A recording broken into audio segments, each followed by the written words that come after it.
자, 이번 시간 도시개발법의 두 번째 테마인 개발계획의 수립 고시 부분입니다. 자, 이 개발계획이라고 하는 계획이 이제 어떤 계획인지부터 보고 이제 관련 내용들을 쭉 보도록 하겠습니다. 자, 일단 개발계획의 의미는 지정권자인 시도지사나 대도시 국토부 장관이 사업 시행자한테 사업의 방향을 지시하는 행정계획입니다.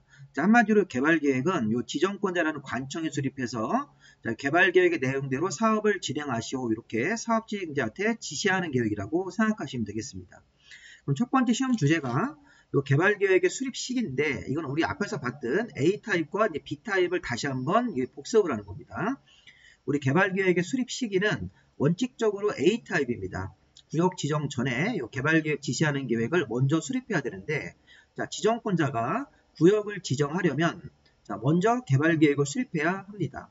그 순서가 우리 이제 앞에서 A타입 봤죠.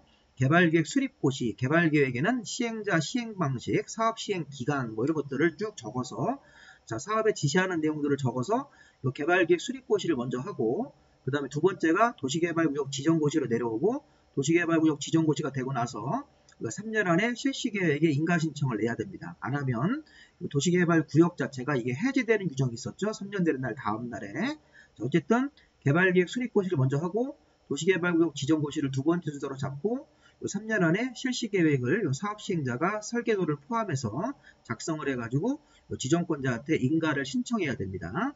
실시계획 인가받고 나서 공사의 착수죠. 정보 수용 방식, 정보 환지 방식, 혼용 방식으로 자, 이렇게 사업을 진행하는 게 A타입인데 근데 우리 법에서는 이제 중요한 게 B타입입니다. B타입. 자, 개발계획의 내용을 공모하거나 다음의 지역에서는 구역 지정 후 나중에 개발계획을 수립할 수가 있습니다. 자, 이것처럼 B타입이면 구역 지정을 먼저 하고 개발계획 수립고시를 밑으로 집어넣고 개발계획 수립고시 다음에 실시계획의 인가신청으로 가서 인가받고 공사 착수로 가는 경우도 있다는 것입니다. 자, 어떤 경우가 그렇습니까? 요 1, 2, 3, 4번하고 개발계획에 들어갈 내용을 공모한 지역입니다. 시험 문제 여러 번 나왔죠. 잘 봐야 됩니다. 다음의 지역에서는 구역 지정 이후에 개발계획을 수립할 수 있다. 자, 첫 번째가 자연녹지, 생산녹지, 도시지역, 외의지역. 자, 이게 한마디로 시골 용도지역입니다.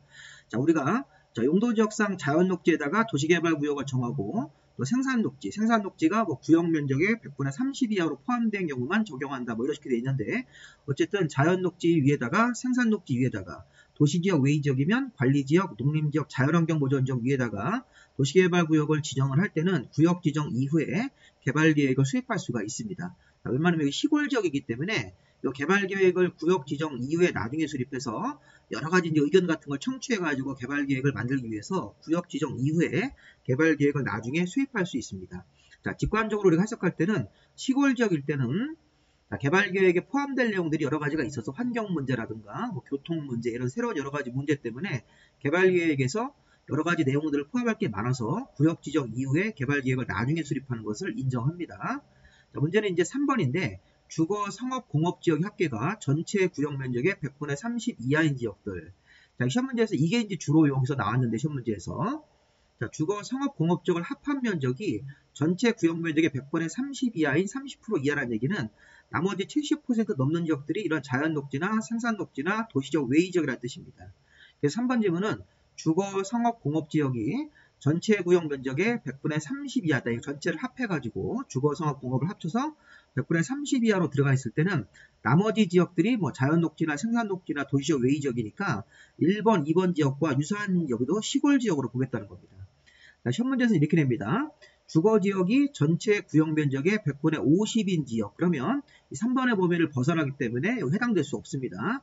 자, 주거, 상업, 공업지역이 전체 면적의 100분의 30 이하일 때만 자, 여기 1번, 2번 지역과 유사한 지역으로 보고 여기도 시골지역으로 보고 자, 왜냐면 주거, 상업, 공업이 전체 면적의 100분의 30 이하면 합계가 그러면 나머지 70% 넘는 지역들이 뭐 도시지역, 외의지역으로 돼 있든지 아니면 자연녹지나 생산녹지일 거기 때문에 요거의 반대가 위의 지역이니까 그런 지역으로 해석할 수가 있다는 것입니다. 그 밖에 국토부 장관이 국가 균형 발전을 위해서 중앙행정기관의 장과 협의해서 한 지역도 자연환경보전지역을 적용하지 않지만 자연환경보전지역이 아니라면 이런 지역들을 적용해서 구역 지정 이후에 나중에 개발계획을 수립할 수가 있습니다. 되게 중요한 겁니다. 자연녹지, 생산녹지, 도시지역, 외의지역 같은 시골지역, 주거, 상업, 공업이 합계가 전체 면적의 100분의 30이하로 들어가 있는 이것도 시골 지역입니다. 자, 그 다음에 국토부 장관이 국가 균형 발전을 위해서 따로 정하는 지역들, 협의해서 정하는 지역도 구역 지정 이후에 개발 계획을 좀 더 신중하게 만들기 위해서 나중에 수립할 수가 있습니다. 자, 그 다음에 B타입일 때는 이렇게 구역성 먼저 하고 개발 계획을 만들고 나서 실시 계획이 인가로 가는 거고, 여기서도 우리 앞에 거 복습해 보시면 해제 조항이라는 게 있었죠. 자, 구역 지정 고시로부터 2년 안에 개발 계획 고시가 없으면 2년 되는 다음 날에 구역 해제가 되는 거고, 또 개발 계획 수립 고시를 출발로 해서 3년 안에 실시 계획 인가 신청 안 하면 3년 되는 다음 날에 또 구역이 해제가 되는 것으로 봅니다. 자, 여기 2년하고 3년은 면적이 330만 제곱미터 이상인 구역일 때는 5년으로 둘 다 바뀌는 것도 있습니다. 자, A타입은 안 바뀌고 요 2년하고 3년만 5년으로 바뀌는 경우도 있으니까 또 뒤에 가서 한번 또 볼 겁니다. 자, 그 다음에 개발계획의 변경 방법 간단합니다. 자, 개발계획은 지정권자가 수립했으니까 지정권자가 변경합니다. 도시개발구역 지정권자가 개발계획을 직접 변경할 수도 있고, 중앙행정기관의 장, 시군구청장, 시행자 요청을 받아서 개발계획을 변경할 수도 있습니다. 자, 시험 문제가 중앙행정기관의 장이나 시군구청장은 지정권자에게 개발계획의 변경을 요청할 수 있지만 시행자는 개발계획 변경을 요청할 수가 없다 그러면 틀립니다. 시행자도 요청을 하면 개발계획을 변경할 수 있는 조항이 여기 들어가기 때문에 지정권자가 직접 변경할 수도 있고 중앙의 장이나 시군구청장이나 시행자 요청을 받아서 개발계획을 변경할 수가 있습니다. 자, 세 번째 주제는 환지 방식에서 개발계획 수립할 때는 동의가 필요하다. 이게 제일 중요합니다. 또 작년도에서도 시험 문제가 나왔던 부분이기 때문에 좀 어려운 부분이니까 잘 보십시오. 자, 지금 정확한 표현은 환지 방식으로 사업하는 지역에서 개발계획을 수립할 때는 또는 변경할 때는 동의를 얻어야 됩니다. 자, 이게 환지 방식이면 원 토지 소유자나 원 건물 소유자가 자, 토지 소유권을 뺏기지 않고 나중에 사업이 끝나면 새로 시가지로 개발된 땅이나 개발된 건물로 토지를 교환받는 방식이기 때문에 개발계획을 처음에 수립할 때 원 토지 소유자의 권리를 존중을 해서 동의를 얻어가지고 요 개발계획 지시하는 계획을 만들자는 얘기입니다. 환지 방식으로 개발계획 만들 때는 개발계획의 정당성을 확보하기 위해서 토지 소유자한테 불만 생기지 않게끔 처음부터 동의를 받아가지고 개발계획을 만드는데, 자, 개발계획을 환지 방식에서 개발계획 수립할 때는 자, 사업하는 환지 방식 전체 면적의 3분의 1 이상 토지 소유자와 토지 소유자 총수 2분의 1 이상 동의를 둘 다 받아야 됩니다. 이거 와짜입니다. 와짜. 또는으로 바꿔가지고 17회 때 한번 냈었습니다. 자, 중요한 거는 전체 환지 방식 면적의 3분의 1을 찾아서 그 토지 소유자 동의를 받고 토지 소유자 총수를 별도로 계산해서 2분의 1 이상 동의를 각각 둘 다 받아야 된다. 자, 이때 면적 계산할 때 국공유지를 포함해서 전체 면적을 계산합니다. 자, 그런데 환지 방식으로 개발계획 수립하더라도 여기 파란색 동의를 안 받는 경우도 있습니다. 자, 시험 문제 여러 번 나왔죠. 국가나 지방자치단체 같은 행정청이 시행될 때는 환지 방식에서 개발계획 만들더라도 동의 안 받고도 개발계획 수립이나 변경이 가능합니다. 자, 이거 되게 중요합니다. 자, 일단은 원칙 파란색, 노란색은 예외, 동의 안 받는 그런 시행자도 있다. 자, 지금 뭐 예외가 아니라면 환지 방식 개발계획 수립 변경하는 과정에서 면적 3분의 1 이상 토지 소유자와 토지 소유자 총수 2분의 1 이상 동의를 둘 다 받아야 됩니다. 자, 이때 이게 예를 들어 한번 들어보면요. 자, 지금 환지 방식이다 전체가 100만 제곱미터입니다. 자, 토지 소유자 총수는 여기 갑하고 99명에서 총 100명이 있네요.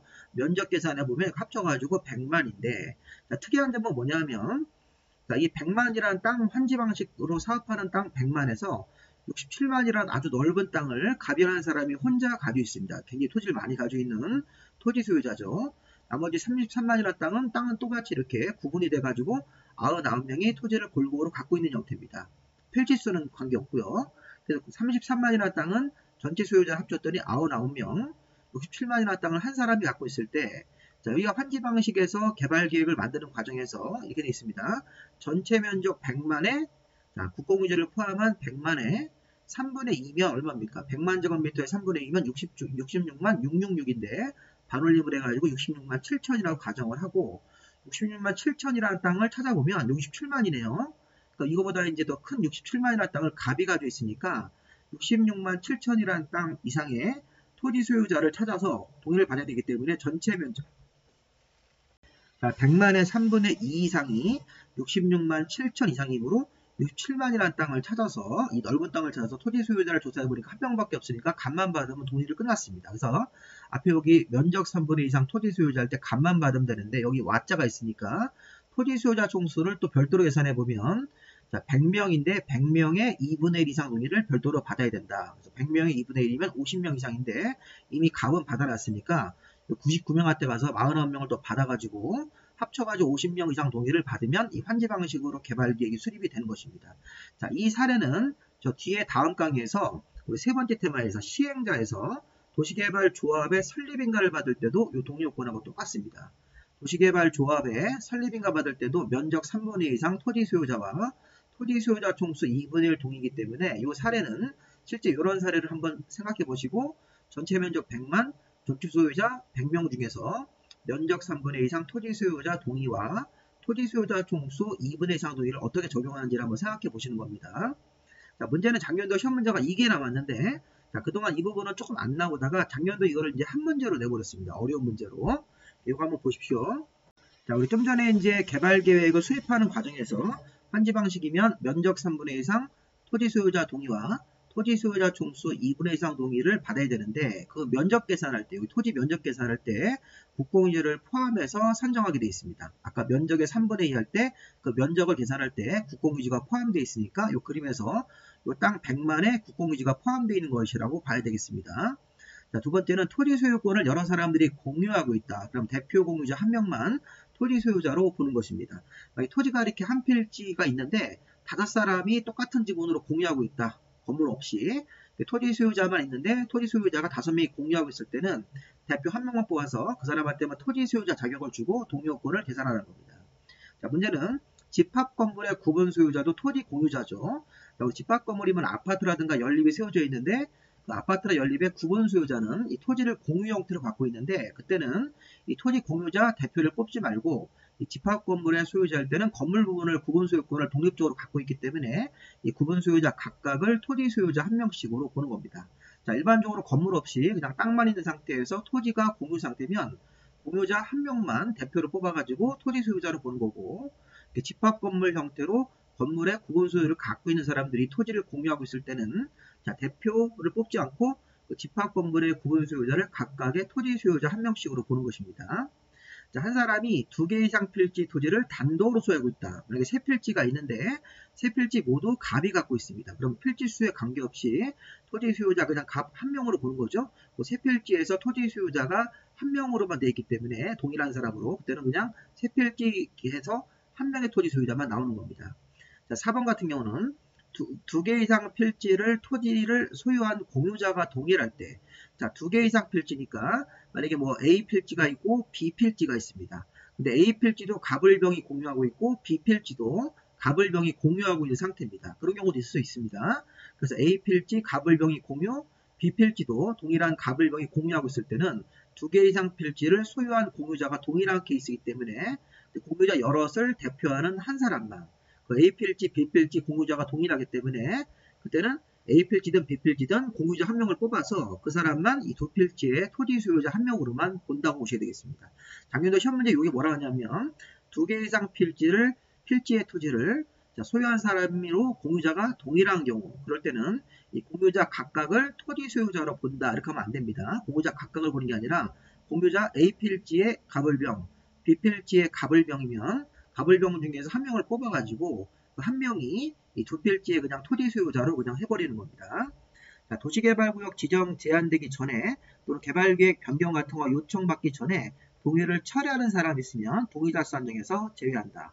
35회라는 게 기호가 붙어있는 이걸 가지고 작년에 시험 문제 냈었는데 작년도 4번이 답이었으니까 나중에 이거 한번 보시고요. 이렇게 이제 우리가 어려운 게 나오면 그냥 딱 읽어보시고 좀 이상한 지문이 나오면 이걸 좀 찍으셔야 됩니다. 만약에 4번 같은 경우에 이 공유자 각각을 토지 소유자로 보면 너무 많은 사람이 이제 뭐 한 사람이 경우에 따라서는 2명으로 이렇게 계산되는 경우도 있으니까 아까처럼 A 필지에 갑을병이 공유하고 있고 B 필지도 갑을병이 공유하고 있을 때는 이게 2개 이상 필지의 토지에 공유자가 동일한 케이스일 때는 자, 공유자 중에서 한 명을 뽑아가지고 그 사람은 토지 소유자로 보고 갑을병 중에서 갑이 뽑히면 그 갑이 이 두 필지에 그냥 소유자 한 명으로만 인정이 되는 것으로 보시면 되겠습니다.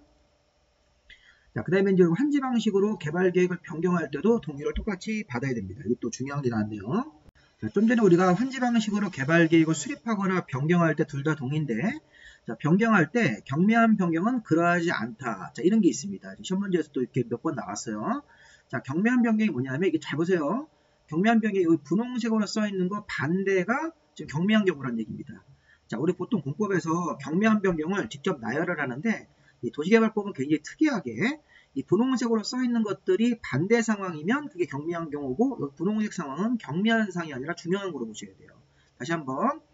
그래서 2번 보세요. 2번이나 3번 같은 경우는 중요한 사항이고, 이것이 다음으로 해당되지 아니하는 경우가 경미한 변경이다. 제가 분홍색으로 표시한 이유는 분홍색으로 써 있는 것들은 다 중요한 거고, 요거의 반대 상황이거나 이 숫자 비율이 미만일 때가 경미한 경우입니다. 예를 들어서 너비가 12m 이상 도로면 이걸 신설할 때는 중요한 변경이고, 12m 미만 도로가 신설되면 그게 경미한 변경으로 봐야 됩니다. 이게 특이하죠. 자, 사업시행지구를 분할하거나 통합할 때도 숫자가 없으니까 그냥 사업지구를 분할하거나 통합하는 거는 무조건 중요한 변경으로 봐야 됩니다. 2번, 3번을 먼저 보세요. 그 다음에 여기 지금 여기 7번도 볼까요? 사업 방식을 변경하거나 용도 지역이나 용도 지구 이런 것들을 변경하는 것도 중요한 변경으로 봐야 됩니다. 일단 숫자가 없는 것부터. 자, 일단 12m 이상 도로 신설. 자, 그 다음에 분할하거나 통합하는 거는 중요한 경우다. 시험 문제 2번 같은 경우 너비가 12m 미만 도로를 신설 폐지할 때는 경미한 변경이고, 12m 이상 도로일 때는 중요한 변경으로 봐야 됩니다. 자, 분할과 통합은 무조건 중요한 거.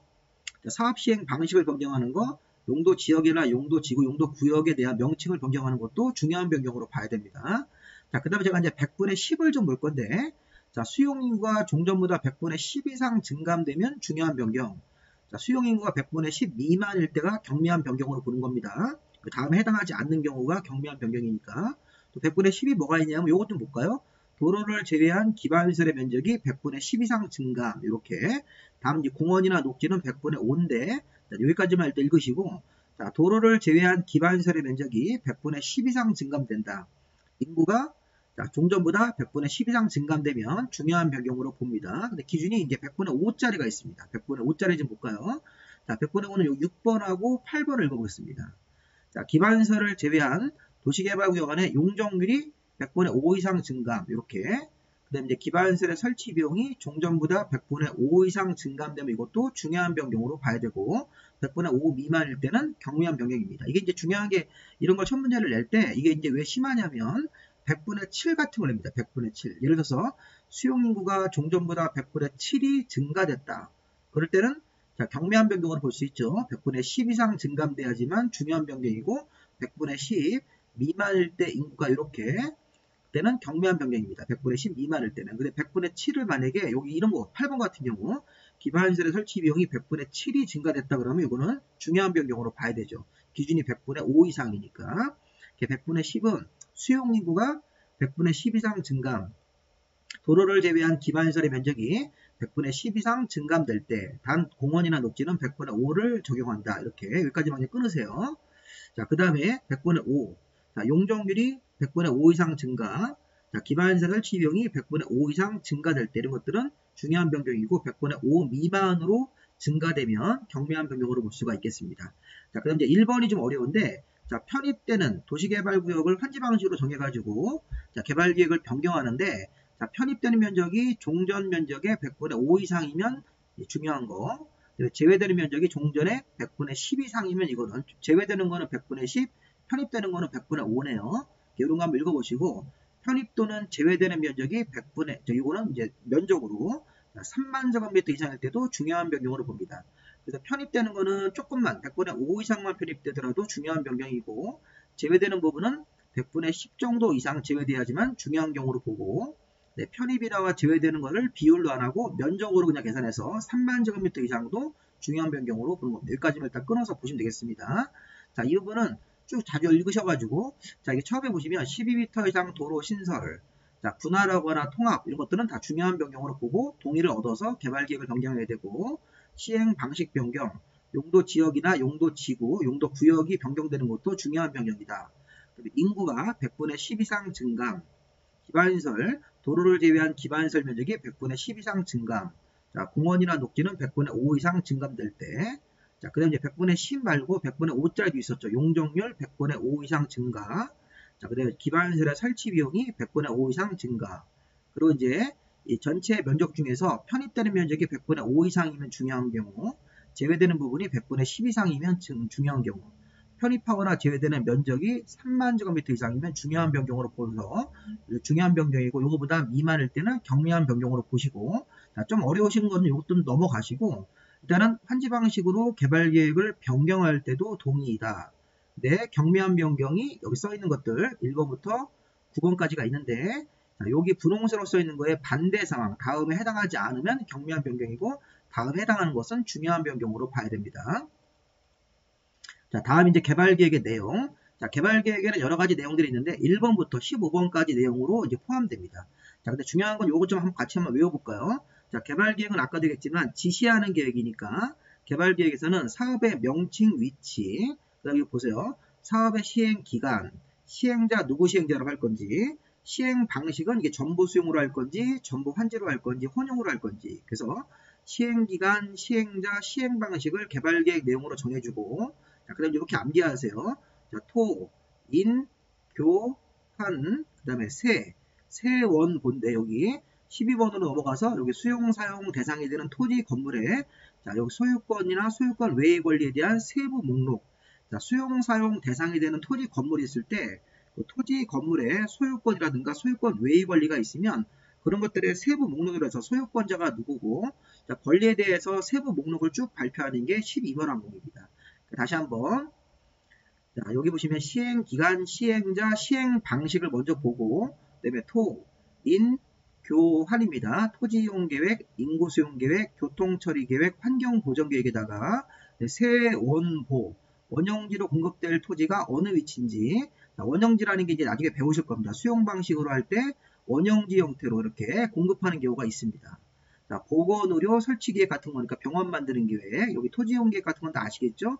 주거용지 몇 프로, 상업용지 몇 프로, 공업용지 몇 프로 이런 게 이제 토지이용 계획이고 인구, 교통, 환경보존계획 같은 것들을 개발계획의 주요 내용으로 하면서 여기 수용 대상으로 들어가 있는 토지나 건물의 각종 권리를 조사해서 무슨 권리가 있고 자, 권리자가 누구인지 이름 같은 거 쭉 적고 이런 게 이제 세부 목록인데 이 세부 목록 같은 것들이 개발계획의 12번 항목으로 들어가 있습니다. 그래서 우리가 지금 파란색으로 체크한 것들을 쭉 보시면서 이 개발계획에는 토, 인, 교환, 세원보라는 게 포함되어 있다. 토인, 교환, 세원보.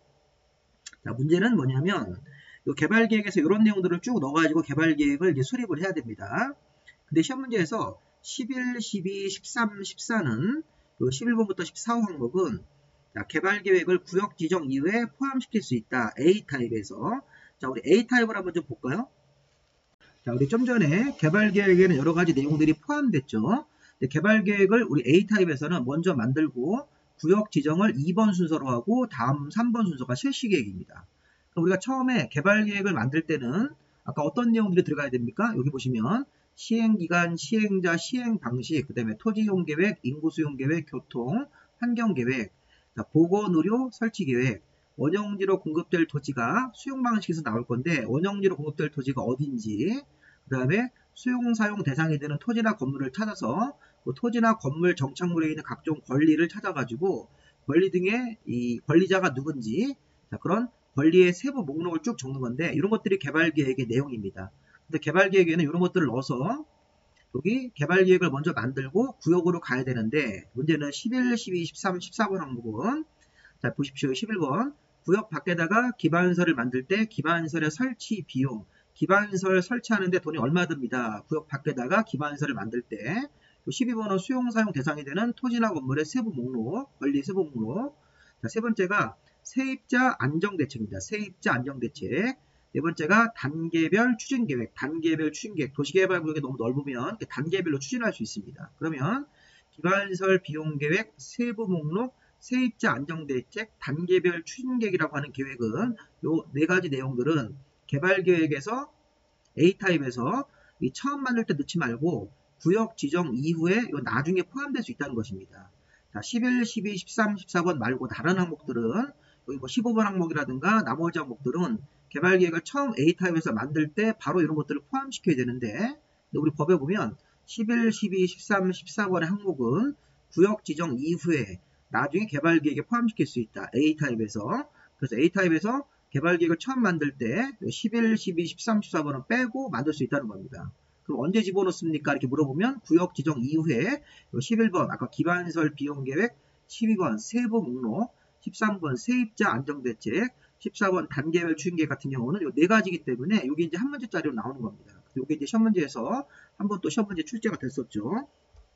시험에 여기 21, 26, 34할 때 이 내용을 가지고 개발계획 내용을 물어봤습니다. 이렇게 세입자 등의 주거안정대책은 구역 지정 이후에 개발계획에 포함될 수 있다. 맞는 형태로 이렇게 나온 적도 있었고, 아니면 34회 같은 경우나 이럴 때도 요 4개를 이렇게 모아서 한 문제짜리로 낸 적도 있었습니다. 34회 때. 일단 우리가 개발계획의 내용을 다시 한번 보시면 개발계획에는 여러가지 1번부터 15번까지가 있는데 일단 개발계획에 들어갈 내용들은 시행기간, 시행자, 시행방식, 나머지 토, 인, 교환, 세, 원, 보, 여기 원형지, 보건의료시설 설치계획하고 이 세부 목록이라는 게 있으니까 이걸 먼저 파란색으로 표현된 것들을 먼저 외우시고 나서 추가적으로 11, 12, 13번, 14번 항목은 개발계획에서 A타입으로 순서로 사업을 진행할 때 개발계획 처음 만들 때 포함시키지 않고 구역 지정 이후에 나중에 포함시킬 수 있다. 그래서 이거를 한번 잘 보시 바랍니다. 마지막으로 개발계획 수립의 기준이 있는데요. 개발계획은 국토법상 상위계획인 광역도시계획이나 도시기본계획에 부합하게 수립을 해야 됩니다. 이거 이제 2번 잘 보세요. 면적이 330만 이상이면 개발계획을 만들 때 5가지 기능이 모두 다 포함이 되어야 됩니다. 5가지 기능이 서로 조화를 이루도록 자족도시인데 우리가 330만 제곱미터는 평수로 계산하면 이게 100만 평이고 실무에서 이게 분당 크기입니다.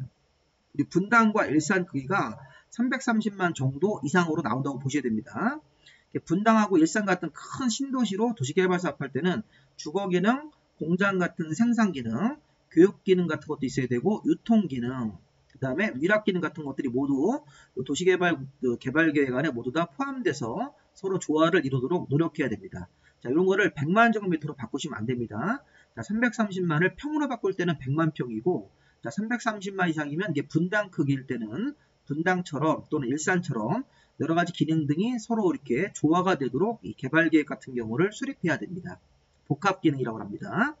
상위 계획에 부합하게 개발계획 만들어야 되고 면적이 330만 이상에서 개발계획 만들 때는 5가지 기능 중에서 빠지는 기능이 있으면 안 된다는 것입니다.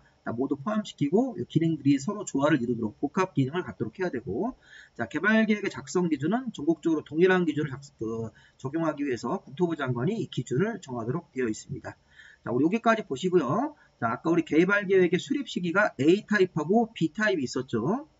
그래서 A타입으로 구역 지정 전에 개발계획 수립하는 게 원칙인데 그러니까 자연녹지나 생산녹지나 비도시적일 때 이런 경우일 때는 구역 지정 이후에 개발계획을 수립할 수도 있다. B타입으로. 개발계획은 지정권자가 직접 변경할 수도 있고 요청을 받아서 변경할 수도 있습니다.